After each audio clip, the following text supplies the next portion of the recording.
the Moor does not deserve what he has. Iago, in all of his knowledge and power, should be the lieutenant. Othello has chosen Cassio as his right-hand man. If we stand by and let this happen, we might as well be celebrating the man, just as everybody else is. He does not deserve that. By God, I'd rather kill the man for the good of Iago. The Moor's lover's father would be outraged at the thought of his daughter sleeping with a colored man. I love Desdemona, but she loves Othello. Hey guys, it's Desi. So a little update for everyone. Remember Othello, that amazing dude who Dad was always invited around to tell war stories? Well, we eloped so I could follow him to the base. Whoops. But honestly, I'm so very, very happy, and I wouldn't have it any other way. At least not any other way that could possibly happen, because Dad's not too happy about it. But if we expected him to be, we would have asked his permission, you know. God, it would have been so funny if it weren't so god-awfully racist. He went to the cops and said Othello drugged me to get me to marry him. I'm like, Dad, you're the one bringing the war hero around for dinner so we can woo me with storytelling and lovely, lovely words. Granted, Cassio had a big role in it, passing messages so Dad can go through my phone and email. And then when the cops were clearly on Othello's side, Dad was like, okay, you have my blessing. We're like, thanks, Dad. Already married, but this means a lot, you racist ass. Anyway, married, happy, keep you updated. I can't do this. I would rather drown myself than see her with him. Iago tells me that Desdemona will break it off with Othello just as quick as she fell in love with him, but I don't buy it. But who am I to have her? I don't know. Iago is the most trustworthy man that I know. I must trust him. We share one thing above all others: hatred for that Moor. First of all, I didn't get the promotion that I asked for. Othello decided to give it to Cassio, as if he's somehow more deserving or competent than I am. The guy's a top-shelf dumbass and a political opportunist. He has no right to be in command. Even worse, Desdemona just married Othello. I don't know what possessed her to marry the Moor. She could do so much better, but I guess she's been enchanted by his exotic appeal. You know how women are with foreign men, and you know how foreign men are with women. Inseparable. Foreign men love coming by to cut guys like me, and as it would turn out, Othello has been coming by to fuck my wife when I'm out. So he's not only fucking me professionally, he's fucking me personally. Well, he's about to find out the hard way that I fucked back. Othello and Cassio both. You think you can take my post? Think you can take my wife?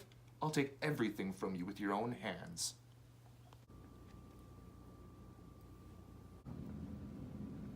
First, I will have Cassio removed, and in his desperation, I will have him seek out Desdemona to worm his way back into Othello's good graces. This will be his undoing, for just as the Moor has defiled my wife, so will he believe that Cassio has done the same to him. Othello slept with Iago's wife, or so he thinks anyways. He claims that the best way to get back at Othello is to frame Desdemona for sleeping with someone else. He thinks Cassio should be the alleged paramour, but why not I? I don't know, maybe if the possibility of being with me is a thought in her mind, it could happen. Nevertheless, Iago wants me to provoke Cassio. He thinks a fight will force Othello to demote Cassio. I don't even know what Iago's intentions are anymore. Is it to gain a higher rank, or is it to end Othello? Well, Cassio's lost his post. He was like stealing candy from a baby. All I had to do was convince him to get plastered on duty so I could discredit him. Then I defended him to make it seem like I was trying to protect him from the Moor.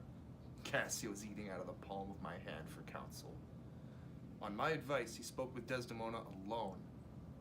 Moron. Desdemona likes Cassio, so she spoke with Othello on his behalf. I made sure they spoke alone so I could bring it up with the Moor to cast doubt on Desi's faithfulness. I must admit, it's not a difficult conclusion to reach, but what a dumbass. To drive the Moor's insecurities further, I've made Cassio's guilt infallible with the disappearance of Desdemona's handkerchief. I'm setting myself up to be the only person they can trust. This is the perfect position to play them off of each other while making myself to be the only innocent person in this charade. They don't believe each other, only me. The truth is what I make it. This isn't worth it anymore. I trust Iago above all else, but I am hurt. I am tired, and I have no money. I'm going to take the little experience that I have gained and go back to Venice. With my efforts, Cassio has been demoted. That's the plan, isn't it? I don't even know anymore what I can do for Iago. I can't give up on him. He's the only one that cares for me. That's what he tells me anyways.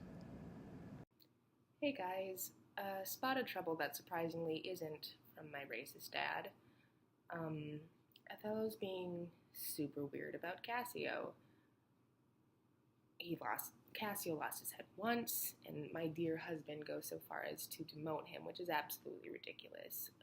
He's one of our best friends. He helped get us together, for God's sake. I don't know how he's forgotten that so quickly.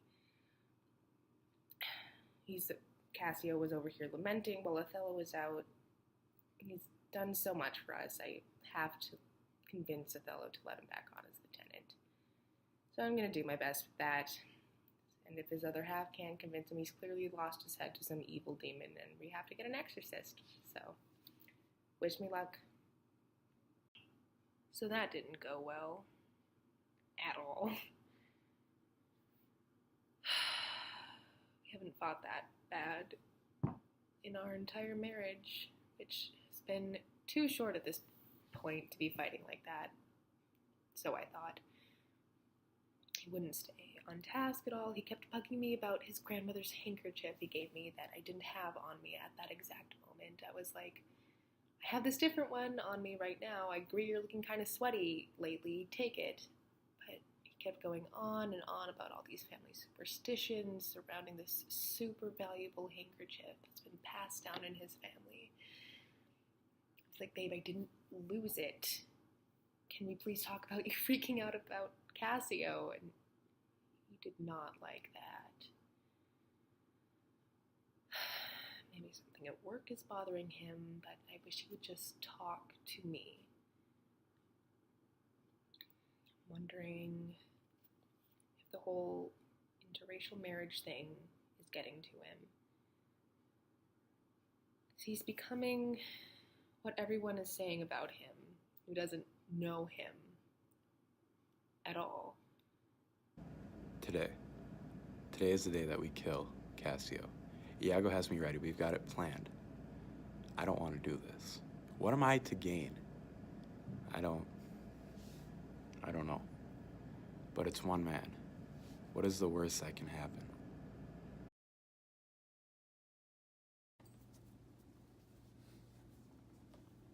I'm well past the point of no return.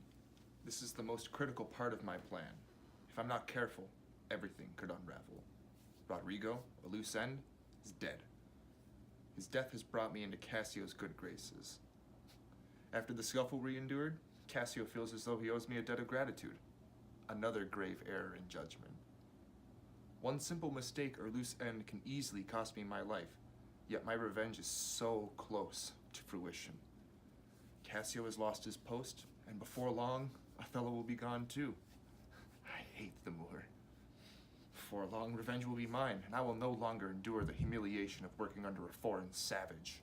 His barbarous jealousy will be his undoing, and should he come to learn of my schemes, it will be too late. The Moor has fallen into my trap. He is already dead. He's acting all jealous, smothering. I'm going to try to talk to him tonight. Dad would say this is suicide when he's like this, but wish me luck, I guess.